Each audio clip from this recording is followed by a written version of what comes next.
గ్రంథంలో లిఖించబడి ఉంది, నాలో పాపం ఉన్నదని ఎవరైనా నిరూపించగలరని ఛాలెంజ్ చేస్తున్నాడు. హల్లెలూయా.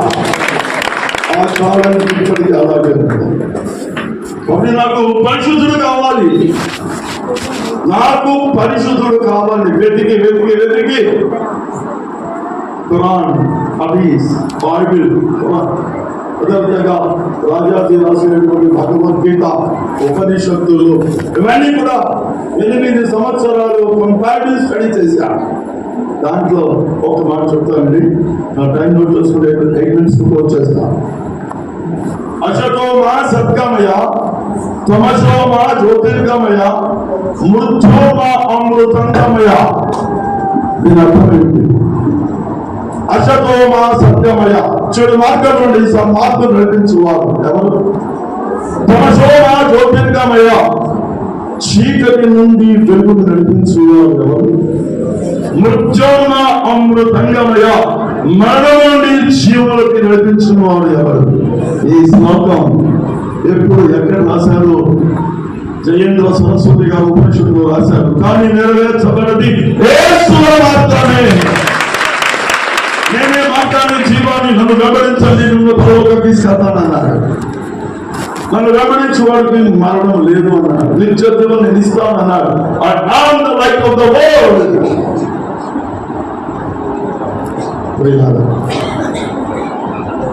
నిజంగా ఈ శ్లోకం క్రీస్తు పట్ల నెరవేర్చబడ్డారు. అన్నారు, నేను లోకానికి వెలుగై ఉన్నానన్నాడు. పశువుల పాకలో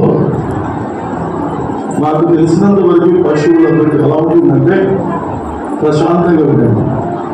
మంచి సువాసన భరితంగా సెంటు పెట్టుకుంటూ పరిమళ సువాసనతో అది ఆనంద రూలికల్లో మానవుల్ని ఉత్తేజింపగలిగినటువంటి సువాసన భరితంతో ఉంటుంది అని నమ్మితే చెప్పడం అంటే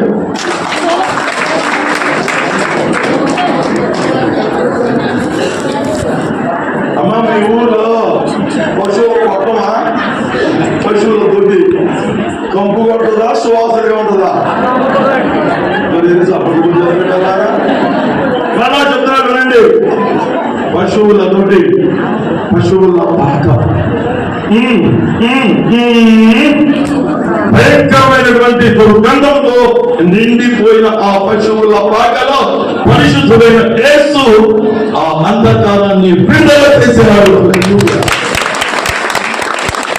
మానవ జీవితంలో ఆయన కోరుకున్నది ఒకటే. నాకు అర్థం కొన్ని సంవత్సరాలు చదివాలి. ఎక్కడ స్థలము లేనందున, ఉందండి ఆ మాట దగ్గర, స్థలము లేనందున. అదేంటంటే ఈ భూమిని, ఆకాశమును, సూర్యచంద్రులను, సమస్తాన్ని సృష్టించినటువంటి ఆ సృష్టికర్త కన్య మరియ గర్భంలో నుంచి ఈ భూలోకములో అడుగు పెట్టడానికి స్థలము లేదట. కొన్ని జనం అనుకుంటున్నారు. తరచి ఆ వాక్యాన్ని ధ్యానం చేసేందుకు దొరికింది ఆన్సర్. పాప పంక్యమైనటువంటి పాపిష్టి లోకములో ఆయన కాలు మోపడం ఇస్తలా. ఆయన కావలసిన స్థలం నీ పాపిష్టి హృదయాన్ని ఆయన కోరుకుంటున్నాడు. ఆయన కోరుకున్నది నీ గుండెను గుడిగా చేసి ఆ పాపిష్టి పుణ్యము ఆయన కానుక ఇచ్చి నీ జీవితాన్ని సమర్పించగా పరలోకం నీ సొంత భక్తులు కాక.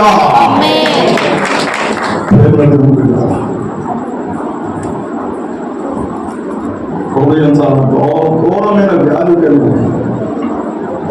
అది ప్రక్షాళన చేయగలిగిన వాడు పాపము లేని వాడైనటువంటి యేసు మాత్రమే. అక్కడ చిన్న పాయింట్ అండి. లూకాసు వార్త 2వ అధ్యాయము 1వ వచనం చూడండి. ఆ దినములలో సర్వలోకమునకు ప్రజాసంఖ్య వ్రాయవలనని కైసరు ఔగుస్తు వలన చాలండి. ప్రజాసంఖ్య సర్వలోకానికి అంతేగాని మేకపోతున్నాము మాత్రమే కాదండి.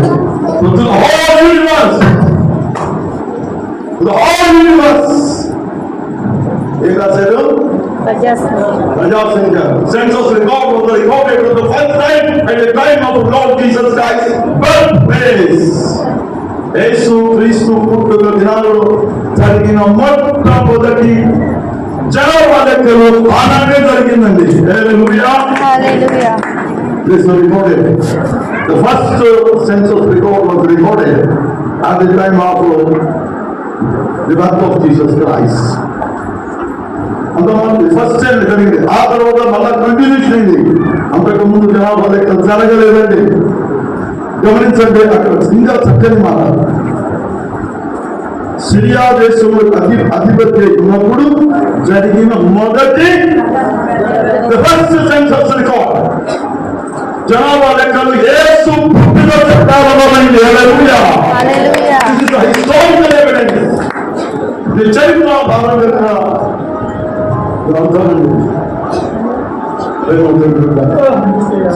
యేసు పుట్టుకతో ఈ లోకము ప్రారంభించబడింది. యేసుతో ఈ లోకం కొనసాగించబడింది. ఛాలెంజెస్ ఉంటాయి మాట. యేసుతో సాగుతూ ఉంది. మళ్ళా యేసయ్య రెండవ రాకడతో అంతం కాబోతోంది. హల్లెలూయా. ఇదే ఏంటండి? క్రీస్తు శకమేనా ఇంకేమైనా ఉందా? క్రీస్తు శకమేనా? క్రీస్తుతో మొదలైంది, క్రీస్తుతో నడుస్తుంది. క్రీస్తు రెండవ రాకడతో అంతంగా అవుతుంది. క్రీస్తు శకం 2020 క్రీస్తుతో ముడిపడి ఉందండి. ఆయన యుగ పురుషుడు, శక పురుషుడు. ఆయన సెకండ్ క్యారెక్టర్, ఆయన మృత్యుంజయుడు. ఛాలెంజెస్ చెప్తున్నా. ఈనాడు ఏ దేవుడైనా సరే మరణాన్ని జయించి లేచాడా?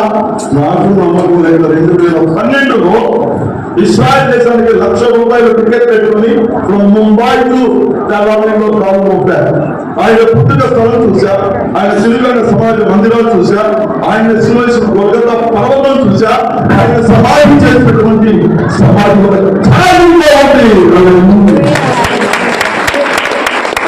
అందరి సమాధులు మూడపడి అవునా? ఆయన సమాధి ఓపెన్గా ఉంది.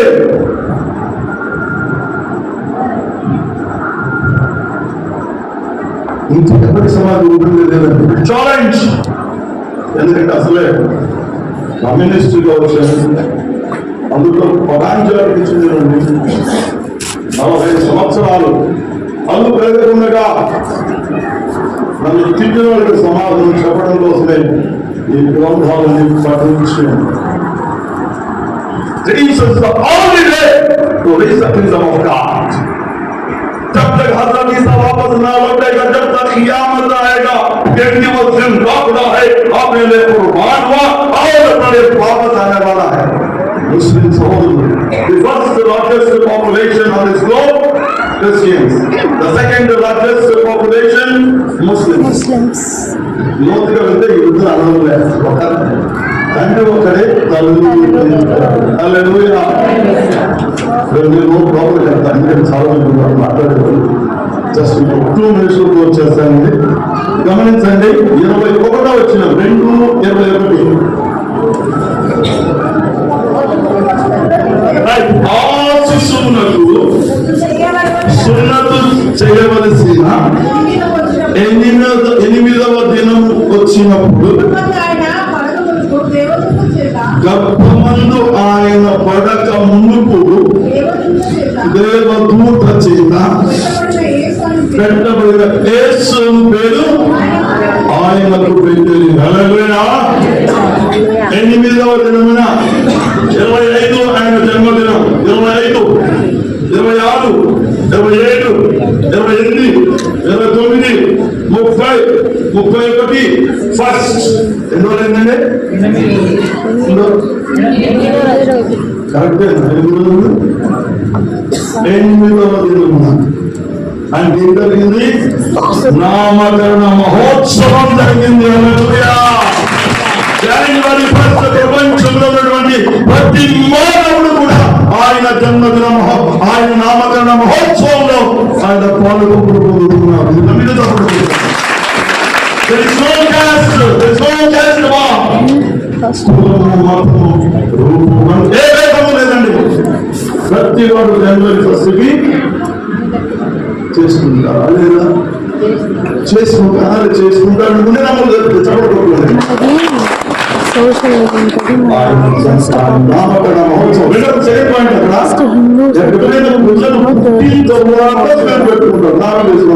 మనకు సోషల్ ఉంటుంది బెస్ట్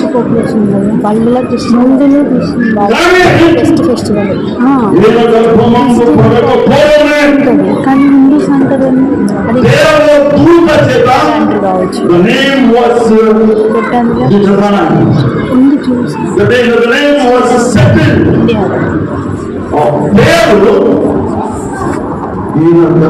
కొడుకులు పడకపోవడం ఆ పేరు సెట్ అయిపోయినారు. 8వ మిరాకిల్, 7th వండర్స్ కాకుండా 8th వండర్ ఆయనకు దేవదూతలు పెట్టారు. ఆయన దైవాంశ సంభూతుడు.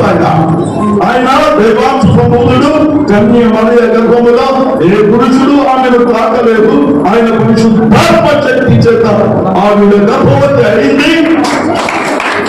కుమారుడు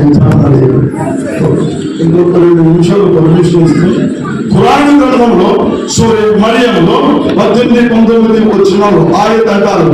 అక్కడ గాబ్రియల్ దూత చూచేంగే parties లడ్కా బచ్చుగా I will give you a sinless and spotless son unto you. Quran గ్రంథంలో యేసుక్రీస్తు వారి జన్మ వృత్తాంతం మహాద్భుతం. ఆయన జన్మించినప్పుడు పక్షుల కిలకిల రావాలు సంభవించాయి. 3 వారినటువంటి ఆ యొక్క మొక్కలు పుష్పాలతో ఫలాలతో వికసించాయి. ఎండినటువంటి కాలువలు నీటితో నిండిపోయాయి. ఆయన దగ్గర I will give you a sinless and spotless son. The Quran testifies that Jesus is holy. Quran స్పష్టంగా చెప్తుంది ఆయన పరిశుద్ధుడు. బైబిల్ చెప్తుంది ఆయన పరిశుద్ధుడు.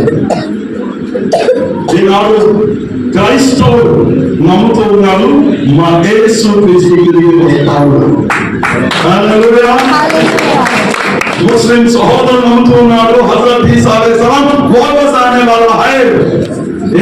ఈసా తిరిగి వస్తాడని. యూదులు నమ్ముతూ ఉన్నారు మా మెస్సయ్య తిరిగి వస్తాడు అని.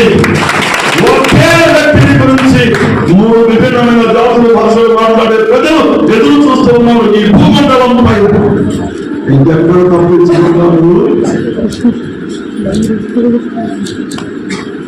నీకు స్వర్గం కావాలా, నరకం కావాలి? తెలుసుకోవే. నాకు మోక్షం కావాలా, నరకం కావాలా? తెలుసుకోను. ఎంత రోజులు వచ్చాక ఇంకా నాకు పరిశుద్ధుడు కావాలి. నేను పరిశుద్ధుని ఆచరిస్తున్నా, ఆలోచిస్తున్నా, అనుసరిస్తున్నా. తండ్రి కుమార పరిశుద్ధాత్మను ఎవరైతే బాప్తిసం పొందుతారో, జీవ గ్రంథంలో పేరు లిఖించుకుంటారో వారు మాత్రమే పరలోకానికి చేరతారు. ఐదవ సాంప్రదాయంలో యజ్ఞోపవీతం ఉంది. ఆ యజ్ఞోపవీతం అంటే ద్విజుడు అవ్వాలా, 2వసారి తిరిగి జన్మించాలి. అది వారి సిద్ధాంతం ప్రకారం ద్విజుడు అయితేనే నిజమైనటువంటి హైందవుడు. ముస్లిం సహోదరులు లా ఇలాహా ఇల్లల్లాహు ముహమ్మదుర్ రసూలుల్లాహ్ అని కల్మా చదివితేనే నిజమైన ముస్లిం అవుతాడు. నిజమైన క్రిస్టియన్ అవ్వాలి అంటే నీ పాప పంకిలమైన హృదయాన్ని పరిశుద్ధులైన క్రీస్తుకు కానుక సమర్పించు. తండ్రి కుమార పరిశుద్ధాత్మను ఉంచు బాప్తిజం తీసుకో. జీవ గ్రంథంలో నువ్వే లిఖించుకో. ఆయన 2వ రాకడలో ఎత్తబడే గుంపులో ఉండు. స్వర్గం స్వర్గమను కాక. కాబట్టి మీకు స్వర్గం కావాలో నరకం కావాలో తెలుసుకోండి. మలమలమాడే అగ్ని గుండం నుంచి వస్తుంది కదా. ఏది కావాలో తెలుసుకొని నేను నిజమైన క్రిస్మస్ చేసుకుని నేను ముందు కుటుంబాన్ని దీవించి ఆశీర్వదించడం.